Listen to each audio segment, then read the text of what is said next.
Le mardi 9 juin 2015, c'était le tour du commandant Seka Yapo Anselme de se présenter à la barre pour répondre aux questions des juges du tribunal militaire d'Abidjan Plateau. Avec dextérité et assurance, le commandant a répondu point par point aux différentes questions, se posant parfois en questionneur des juges. Après l'audience, Maître Goïbi, avocat de la défense, s'était prêté aux questions des journalistes. Pour lui, il n'existe aucune preuve contre son client. Il manque des témoignages pour corroborer les faits qui lui sont reprochés. C'est en état d'être jugé. Et aujourd'hui, le tribunal nous a suivis, le tribunal a compris véritablement que pour qu'on puisse prendre une décision à l'encontre des prévenus, pour qu'on puisse condamner les personnes, il faudrait qu'il y ait toutes les garanties. Nous n'avons aucune preuve. La mort de ces personnes d'ailleurs, nous n'avons aucune preuve. Donc, comment savoir qu'ils sont véritablement décédés? Et qui les a tués? Quelle balle? On peut le faire. Et je l'avais souligné au début pour dire que le 9e cabinet est en train d'instruire cette affaire, même à envoyer une commission rogatoire internationale à Sidiki. Pourquoi ne pas attendre cette procédure, faire la jonction et puis être jugé une fois? Il y a quelle urgence? Et on a fait des disjonctions dans cette procédure. On pouvait détacher le meurtre là des autres procédures, violations de consignes et tout ça. Et puis une fois que le dossier est en état, on le jugera. Quelle célérité il y a, quelle urgence il y a.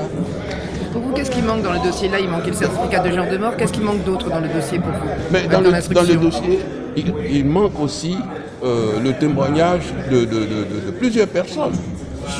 Ceux qui l'ont vu, même son oncle ou neveu, Stéphane Kipré, qui l'a vu en premier lieu, est-ce que véritablement son t-shirt était imbibé de sang? Mais c'est très important. Il dit qu'il a envoyé ça au pressing. Mais c'est une pièce à conviction. Aujourd'hui, la défense aurait eu le bec cloué s'il avait montré, par exemple, son t-shirt. Il envoie ça au pressing et il vient nous dire qu'il n'était pas tenu de garder.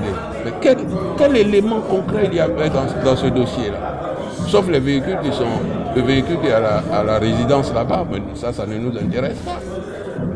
Voilà. Le tribunal s'est réuni par précipitation selon vous.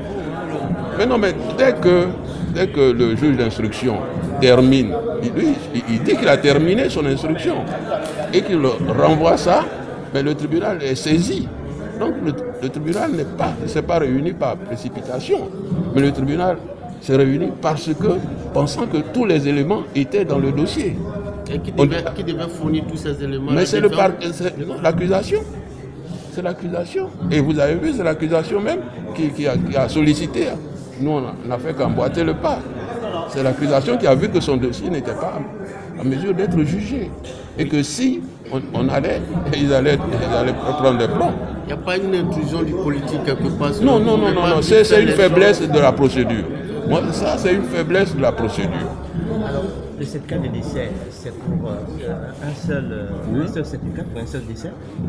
Oui, c'est ce que non, mais puisque pour ce cas, il est accusé d'avoir tué Ndouba. Bon, Franck Ndouba. Et aujourd'hui, on arrive, Joël dit non, c'est pas Franck Ndouba, mais c'est Yapo Anselme. Alors que tout au long de la procédure, même si vous avez ça, que ce soit à l'enquête préliminaire, à l'instruction, il a toujours soutenu que c'était Franck. Et vous avez vu, même aux parents, il a dit que c'était Franck Ndouba. Aujourd'hui, il dit je rectifie, que ce n'est pas Franck Ndouba, mais c'est Yapo. Alors, oui, nous on était à l'aise, hein.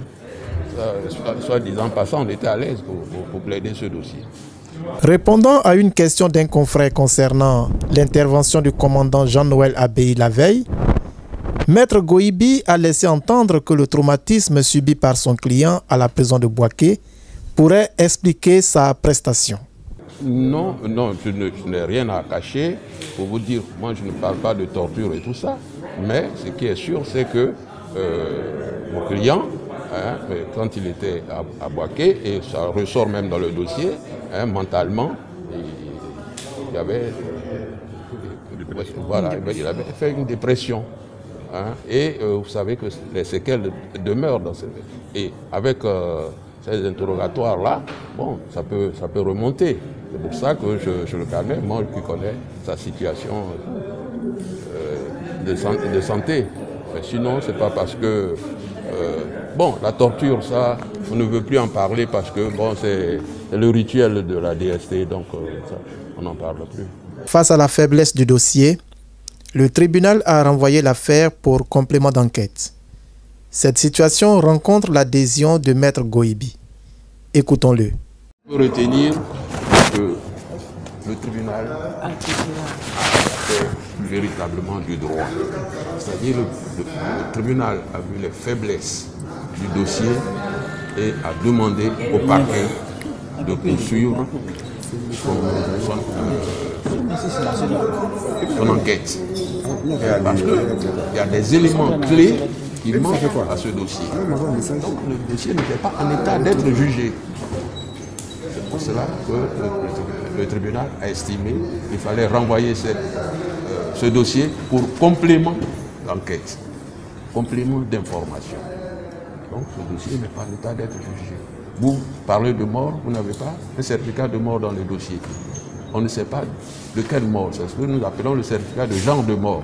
C'est-à-dire on vous dit de quelle mort, s'il est mort par balle, et le tribunal a poussé plus loin, et c'est ce que j'avais sollicité même, l'exhumation, au cas où on a le certificat de genre de mort. Et ça ne nous plaît pas, on va faire revenir le corps et puis on va voir où est logée la balle et tout ça, c'est ça qu'on appelle l'exhumation.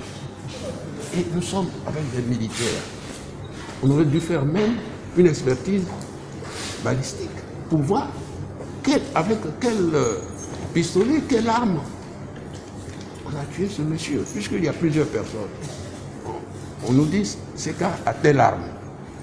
On peut voir à partir de tirs, on peut faire cette expertise-là. Mais c'est ça qu'on appelle un dossier d'instruction. Un dossier d'instruction, ce n'est pas cause des blessures à découper. Voilà. Nous avons entendu quand même des témoins. Hein?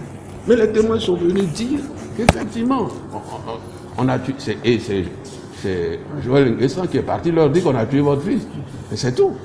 Ils ne l'ont pas vu. Donc, eux, ce témoignage, c'est de dire. L'autre, ils étaient sous la responsabilité de Nguessan. Bon, il dit qu'ils sont morts. Il est parti informer la famille. C'est tout. Donc, ce témoignage-là ne confirme ni n'infirme aucune déclaration. Vous dit que votre était attendu, hein, parce que vous avez demandé ça depuis le report. Mais exactement.